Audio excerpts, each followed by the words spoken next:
Hello, and welcome back to our YouTube channel. My name is Kira, and I'm a speech and language therapist working in the SLT Ealing team. Today's video will be about how to make a sensory story at home. Everyone should have the opportunity to experience stories. You may wonder if your child will enjoy stories if they don't understand the pictures or the language.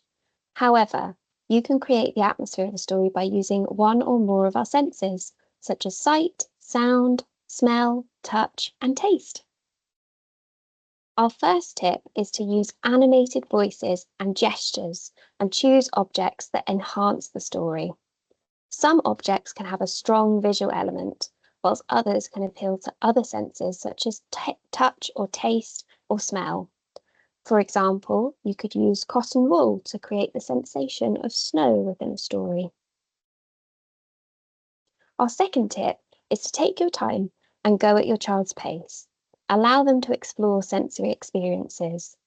We can use simplified words within the story and use repetition whilst the child is exploring the sensory experiences. Our final tip is to keep your child safe. Be mindful if your child has a physical or sensory need that means they can't access certain activities. If your child can't have tastes, explore smell and touch instead. Keep a lookout for signs of sensory overwhelm.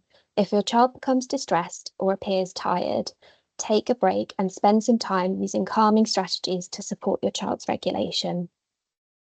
Let's look at a sensory story together. Now he wasn't a little caterpillar anymore. He was big and fat.